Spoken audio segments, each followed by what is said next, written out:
Hello friends, कैसे हैं आप सब। आई होप कि आप सब ठीक होंगे। आइए आज पढ़ते हैं फंडामेंटल राइट्स। इंडियन कॉन्स्टिट्यूशन के अंदर कौन कौन से फंडामेंटल राइट्स जो हैं वो प्रोवाइड किए गए हैं।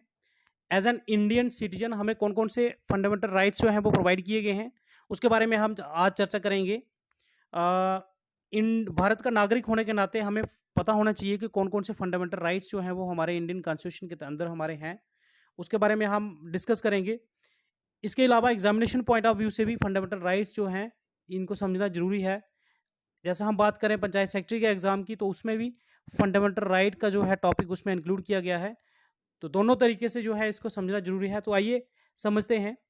पार्ट थर्ड जो है इंडियन कॉन्स्टिट्यूशन का और आर्टिकल 12 to 35 जो है वो किसके साथ डील करता है, फंडामेंटल राइट्स। पहली बात आ गई कि हमारे मौलिक अधिकार जो है, फंडामेंटल राइट्स मीन्स मौलिक अधिकार, बुनियादी हकूक, जो हमारा कानून, हमारा आइन जो है, हमारा संविधान जो हमें मौलिक अधिकार देता है भारत के नागरिक को। संविधान के अंदर कौन कौन से मौलिक अधिकार जो हैं वो प्रोवाइड किए गए हैं, तो उनके बारे में हम चर्चा कर रहे हैं। तो पार्ट थर्ड आर्टिकल 12 to 35 जो है उसमें ये हैं फंडामेंटल राइट्स से रखे गए हैं। This feature has been derived from the constitution of USA. जैसे कि मैंने आपको बताया कि इंडियन कॉन्स्टिट्यूशन को हम बोरोइंग बैक भी कहते हैं। अलग अलग फीचर्स जो हैं, different provisions of the constitution जो है वो हमने डिफरेंट कंट्रीज के कॉन्स्टिट्यूशन से हमने वारो किए हैं, वहाँ से लिए हैं। फंडामेंटल राइट का जो फीचर है वो हमने कहाँ से लिया है, यूएसए से। फ्रेंड्स, ये याद रखने वाली बात है। मोस्ट ऑफ द टाइम जो है ये घुमा फिरा के क्वेश्चन जो है पेपर में आते हैं। कहीं मैच द फॉलोइंग उसमें दिया जाता है कि बताओ फंडामेंटल ड्यूटीज़ कहाँ से ली गई हैं, फंडामेंटल राइट्स कहाँ से लिए गए हैं, फेडरल स्ट्रक्चर का जो प्रोविज़न कहाँ से लिया गया। तो ऐसे करके जो एग्ज़ाम में पूछा जाता है। इसके अलावा also called as Magna Carta of India. Magna Carta of India इसको कहा जाता है। मैग्ना कार्टा के बारे में बताऊं फ्रेंड्स आपको, मैग्ना कार्टा क्या था। Magna Carta first written document था जिसने फंडामेंटल राइट्स प्रोवाइड करे थे। मैग्ना कार्टा जो था ये 1215 में साइन हुआ था। किसने किया था, किंग जॉन ने। किंग जॉन ने चार्टर ऑफ राइट्स, इसको हम भी चार्टर ऑफ राइट भी कहते हैं। क्या कहते हैं, चार्टर ऑफ राइट्स भी कहते हैं, चार्टर ऑफ राइट्स भी कहते हैं। तो ये 1215 में इंग्लैंड में ये साइन हुआ था। इसके अंदर क्या हुआ था, इसमें ये बात करी गई थी कि कानून से ऊपर कोई नहीं है। इसमें इंडिविजुअल को राइट देने की बात करी गई थी। इससे पहले क्या हुआ करता था इंग्लैंड में कि वहाँ पे मोनार्क जो थे वो एब्सोल्यूट पावर जो थे वो एक्सरसाइज करते थे, अनलिमिटेड पावर जो थी वो एक्सरसाइज करते थे। लेकिन 1215 में मैग्ना कार्टा जो है इसके आने से क्या हुआ, ये इंडिविजुअल राइट्स की हिस्ट्री में एक टर्निंग पॉइंट आया, जिसमें क्या इसमें लिखा गया कि कोई भी जो है वो कानून से ऊपर नहीं है। सारे जो हैं बिफोर मतलब ये अपने कानून की नज़र में सारे जो हैं वो एक बराबर हैं, एक समान हैं। तो इसलिए इंडिया कॉन्स्टिट्यूशन के अंदर जो है पार्ट थर्ड में क्या रखा गया है, फंडामेंटल राइट्स, जहाँ पे भी राइट्स की बात की गई है, इसलिए इसको मैग्ना कार्टा ऑफ इंडिया कहा जाता है। इसलिए इसको मैग्ना कार्टा ऑफ इंडिया कहा जाता है। तो इसके बाद उसने इस मैग्ना कार्टा में क्या लिखा गया था, उसमें ये लिखा गया था कि किंग जो है उसको क्या करना चाहिए, रूल फॉलो करना चाहिए और अपनी मर्जी से जो मन करे वो नहीं करना चाहिए। तो इन अ वे कि इस किंग की पावर्स को लिमिट करके और इंडिविजुअल्स को राइट्स देने की बात करी गई इसमें। इस इंडिविजुअल्स को राइट्स दिए गए। ह्यूमन हिस्ट्री में ये फंडामेंटल राइट्स जो थे इसमें मैग्ना कार्टा में फॉर द फर्स्ट टाइम जो है प्रोवाइड किए गए। जो एक टर्निंग पॉइंट हम कह सकते हैं, इसको एक टर्निंग पॉइंट कह सकते हैं हम इसको ह्यूमन राइट्स की हिस्ट्री में। इसलिए इंडिया का जो पार्ट थर्ड, इंडियन कॉन्स्टिट्यूशन का पार्ट थर्ड जो है आर्टिकल 12 से 35, तो इसमें भी फंडामेंटल राइट्स की बात की गई है। इंडिविजुअल्स को राइट्स दिए गए हैं। स्टेट को रिस्ट्रिक्ट किया गया है कि आप कुछ बेसिक जो बुनियादी हकूक हैं, कुछ मौलिक अधिकार हैं इंडियन कॉन्स्टिट्यूशन के अंदर। भारत का नागरिक कोई भी है उसके कुछ मौलिक अधिकार हैं, तो वो आप जो हैं वो आप उनसे वंचित नहीं कर सकते। भारत के नागरिक को आप कुछ मौलिक अधिकार हैं उनसे वंचित नहीं कर सकते। ये इसमें part third of the Indian constitution में दिया गया है, जैसा कि मैग्ना कार्टा में भी दिया गया था। तो इसलिए part third of the Indian constitution को हम क्या करते हैं, मैग्ना कार्टा भी कहते हैं। उसके बाद फंडामेंटल राइट्स आर जस्टिसेबल। जैसे मैंने बताया था कि फंडामेंटल राइट्स की अगर कहीं वायलेशन होती है तो डायरेक्टली हम सुप्रीम कोर्ट, हाई कोर्ट में जा सकते हैं। हम सुप्रीम कोर्ट का दरवाज़ा खटखटा सकते हैं इसकी वायलेशन होने पर। तो इसलिए ये जस्टिसेबल है। जैसे मैंने कहा था कि फंडामेंटल ड्यूटीज़ जो हैं वो जस्टिसेबल नहीं है, लेकिन फंडामेंटल राइट्स जो हैं जो हमारे जस्टिसेबल हैं। सो फ्रेंड्स, आई होप कि यहाँ तक आपने समझ लिया होगा कि कौन कौन से किस पार्ट में कौन से आर्टिकल जो इसको डील करते हैं और इस कहाँ से हमने ये प्रोविज़न लिया है, और फिर मैग्ना कार्टा क्यों कहा जाता है ये मैंने आपको बता दिया, जस्टिसेबल ये भी बता दिया। सो ये आगे बढ़ते हैं। Fundamental rights are named so because they are guaranteed and protected by the constitution which is the fundamental law of the land. Fundamental rights को हम फंडामेंटल क्यों कहते हैं? बड़ा क्वेश्चन है। फंडामेंटल राइट्स को हम फंडामेंटल क्यों कहते हैं? Because they are guaranteed and protected by the constitution, क्योंकि वो कॉन्स्टिट्यूशन के द्वारा प्रोटेक्ट किए जाते हैं। हमारा कॉन्स्टिट्यूशन उनकी गारंटी देता है। हमारा संविधान जो है, supreme law of the land जो है, वो क्या है, इसकी गारंटी देता है। इसलिए हम इनको फंडामेंटल राइट्स कहते हैं। हमारा जो संविधान है, हमारा आइन जो है, तो उसके अंदर जो है ये हमें फंडामेंटल राइट्स दिए गए हैं। वो इन राइट्स को प्रोटेक्ट करने की बात करता है, गारंटी देता है कि हम ये प्रोटेक्ट होंगे, तो इसलिए हम इनको फंडामेंटल राइट्स कहते हैं। कॉन्स्टिट्यूशन जो हमारा fundamental law of the land है, तो वो इन राइट्स को जो है, इन हकूक़ को जो है वो संभाल के रखता है, प्रोटेक्ट करके रखता है, प्रोटेक्ट करने की बात करता है, इसलिए इनको हम फंडामेंटल राइट्स कहते हैं। तो ओरिजिनली क्या था? Constitution provided for 7 fundamental rights.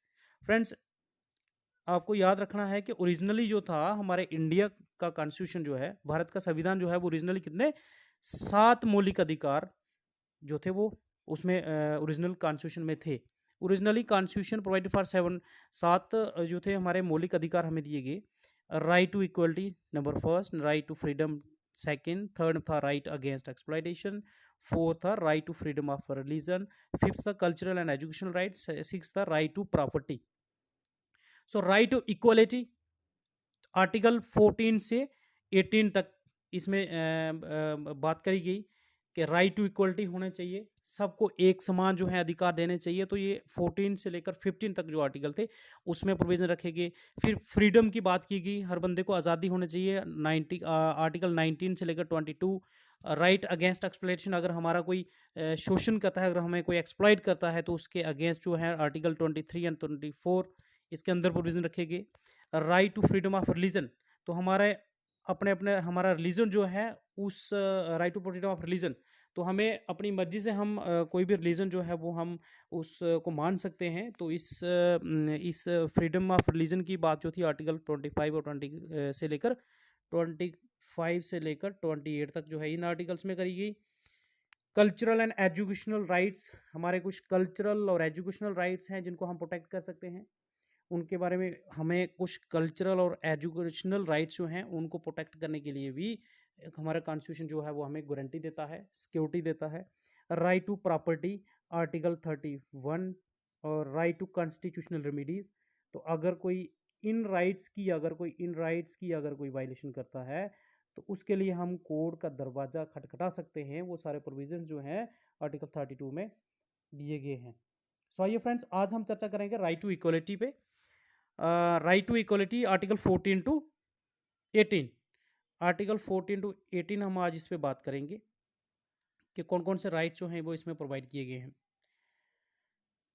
Under 44th constitutional amendment act 1978 right to property was डिटेड। तो एक इंपॉर्टेंट चीज रखने वाली, जैसे मैंने बताया ओरिजिनली हमारे कॉन्स्टिट्यूशन में 7 फंडामेंटल राइट्स थे, लेकिन हुआ क्या कि 44th कॉन्स्टिट्यूशनल अमेंडमेंट एक्ट जो हुई थी 1978 में, तो उसमें क्या किया गया था, राइट टू प्रॉपर्टी जो था उसको डिलीट कर दिया गया और उसको लीगल राइट बना के रख दिया गया।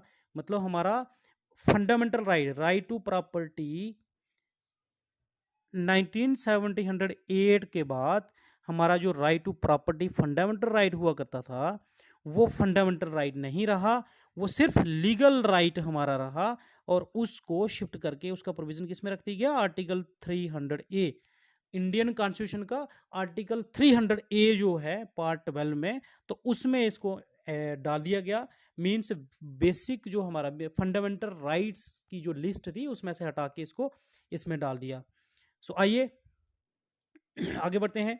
आर्टिकल 12 टू 35 जैसे मैंने बात करी, तो आर्टिकल 12 जो है वो डेफिनेशन ऑफ स्टेट बात करता है। स्टेट किसको मानेंगे, स्टेट कौन कौन सी, तो इसमें बड़े सारे प्रोविजंस दिए गए हैं। जैसे कोई अगर इंस्टीट्यूशन वो है, चाहे वो गवर्नमेंटल है, सेमी गवर्नमेंटल है, या कुछ ऐसे इंस्टीट्यूशन हैं जो स्टेट की मदद से चल रहे हैं, और वो भी किसी की वायलेशन करते हैं तो वो भी स्टेट के दायरे में आएंगे। तो सारे पूरी स्टेट किसको हम कहेंगे, ये सारा इसमें जो है वो प्रोविज़न रखे गए हैं। और आर्टिकल 13 जो है वो कहता है कि फंडामेंटल राइट्स जो है, laws inconsistent with fundamental rights shall be void, कि कोई भी लॉ, कोई भी कानून जो फंडामेंटल राइट्स के साथ जो है वो कंसिस्टेंट नहीं होगा, फंडामेंटल राइट्स के साथ जो मैच नहीं खाता होगा, जो उसके अगेंस्ट होगा, laws inconsistent with fundamental rights shall be void. तो फंडामेंटल राइट्स के अगेंस्ट में जाके कोई भी कानून बनेगा तो वो उसको हम नहीं मानेंगे। ये ऐसा इसमें प्रोविजन दिया गया है। सो आइए आगे बढ़ते हैं। Right to equality, right to equality, आइए हम स्टार्ट करते हैं राइट टू इक्वालिटी। सो इसमें राइट टू इक्वालिटी में आर्टिकल 14 की बात करते हैं। Right to equality article 14। Friends, article 14 क्या कहता है, ये कहता है equality before law and equal protection of law within the territory of India. इसमें क्या होगा, equality before law and equal protection of law within the territory, Bharat की जो टेरिटरी है उसके अंदर जो है हमें बराबर के अधिकार प्रोवाइड किए जाएंगे, equality before law and equal protection of within the territory of India. This provision confers right on all persons whether citizen और फॉरेनर्स। सो इंपॉर्टेंट चीज़ जो है फ्रेंड्स, याद रखने वाली चीज़ है कि ये राइट्स जो हैं ये citizens as well as foreigners. तो ये राइट टू इक्वलिटी आर्टिकल 14 के अंदर जो आता है, ये citizens as well as foreigners जो हैं ये वो एंजॉय कर सकते हैं। फॉरेनर्स को भी ये जो है अधिकार जो है प्रोवाइड किया गया है। Equality before law and equal protection of law before with in the territory of India, Bharat की जो टेरिटरी है उसके अंदर हर एक आदमी को इक्वलिटी जो दी जाएगी और इक्वल प्रोटेक्शन दी जाएगी। तो ये चाहे फॉरेनर हो चाहे सिटीजन हो। सो आइए आगे बढ़ते हैं। आर्टिकल 15 क्या कहता है friends, it says that state shall not discriminate against any citizen on grounds only of religion, race, caste, sex और प्लेस ऑफ बर्थ। इंपॉर्टेंट चीज़ है, आर्टिकल 15 कहता है कि state shall not discriminate against any citizen, किसी भी नागरिक के खिलाफ डिस्क्रिमिनेशन नहीं करेगी स्टेट जो है वो किसी भी नागरिक के खिलाफ जो है डिस्क्रिमिनेशन नहीं करेगी ऑन ग्राउंड्स ओनली। ये इंपॉर्टेंट चीज़ है, ओनली, सिर्फ जो जहाँ पे ये कैटेगरीज दी गई हैं इनके बुनियाद पे जो है स्टेट जो है वो डिस्क्रिमिनेशन नहीं करेगी, बाकी किसी भी ग्राउंड पे वो डिस्क्रिमिनेशन कर सकती है। मीन्स अगर कहीं सोशली जो अंडर प्रिविलेज्ड कोई क्लास है, सोशली और एजुकेशनली बैकवर्ड क्लास है, उसके लिए स्टेट अगर कोई प्रोविज़न बनाना चाहे, अगर कोई उसमें जैसे रिजर्वेशन देना चाहे तो वो दे सकती है। लेकिन सिर्फ इसमें ओनली जो लगाया गया है, इंपॉर्टेंट चीज ध्यान रखने वाली बात है, it says that state shall not discriminate against any citizen on grounds only of religion के बेस पर, रेस, कास्ट, सेक्स और प्लेस ऑफ बर्थ जो है, इन ग्राउंड्स पे जो है स्टेट किसी भी नागरिक के साथ डिस्क्रिमिनेट नहीं कर सकती, डिस्क्रिमिनेशन नहीं कर सकती। अनलाइक आर्टिकल 14, उसमें क्या था, provisions of this right is available to only to citizen. हाँ, जैसे मैंने आपको बताया कि आर्टिकल 14 के अंदर जो है वो फ्रीडम किसको, इक्वलिटी किसको दी जाती है, citizens as well as foreigners. लेकिन आर्टिकल 15 कहता है कि ये सिर्फ जो है वो ये इंडियन सिटीजन को ही ये इक्वलिटी जो है इसमें आर्टिकल 15 में दी जाती है, फॉरेनर्स जो हैं वो इसको एंजॉय नहीं कर सकते। सो फ्रेंड्स, ध्यान में रखने वाली बात है। सो आइए आगे बढ़ते हैं। आर्टिकल 16 क्या कहता है, आर्टिकल 16 कहता है, this article provides for equality of opportunity for all citizens in matters of employment और appointment to any office under the state. This article provides for equality of opportunity, तो बराबर के मौके दिए जाएंगे तमाम सिटीजन्स को, सारे जितने भी पूरे हिंदुस्तान के अंदर कोई भी नागरिक हो उसको बराबर का मौका दिया जाएगा। किस मैटर में, एम्प्लॉयमेंट और appointment to any office under the state. State के अंदर कोई भी ऑफिस के अंदर किसी भी जॉब के लिए, किसी भी ऑफिस के लिए जो है हर नागरिक को बराबर के मौके जो हैं वो प्रोवाइड किए जाएंगे। आर्टिकल 16 कहता है कोई डिस्क्रिमिनेशन नहीं होगी।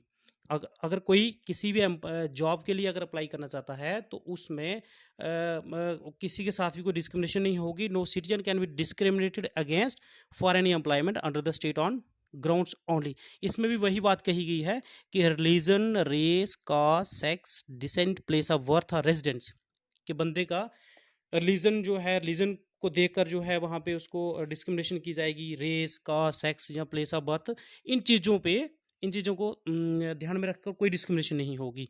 लेकिन इसमें वही बात की गई है ओनली ऑन, तो बाकी वाले अगर, जैसे मैंने कहा कि अगर कोई सोशली और एजुकेशनली बैकवर्ड क्लास है, उसके किसी अगर उनके लिए अगर कोई प्रोविज़न स्टेट रखना चाहे तो वो रख सकती है, उसके लिए रिजर्वेशन जैसे हो वो अलग से जो है उनके लिए कोटा फिक्स करना चाहे तो वो स्टेट कर सकती है। लेकिन religion, race, caste, sex, descent और प्लेस ऑफ बर्थ जो है, या रेजिडेंस, कि आप रहते कहाँ पे हैं, आपका धर्म कौन सा है, रेस कौन सी है, कास्ट कौन सी है, कौन सा सेक्स है, या डिसेंट किस आप पीछे किस वंश से आते हैं, ये सारी चीज़ें जो है ये कॉन्स्टिट्यूशन में नहीं ली जाएंगी।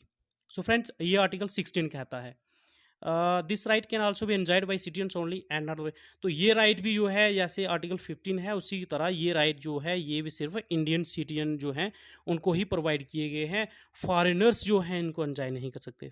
फ्रेंड्स, इंपॉर्टेंट चीज़ है कि फॉरेनर्स जो हैं ये राइट एंजॉय नहीं कर सकते हैं, फॉरेनर्स जो हैं उनको ये आर्टिकल 16 के अंदर ये राइट नहीं दिया जाता है। सो फ्रेंड्स, आइए आगे बढ़ते हैं। आर्टिकल 17 क्या कहता है? आर्टिकल 17 जो है उसके बाद हम पढ़ेंगे अ violation of untouchability and prohibition of its practices.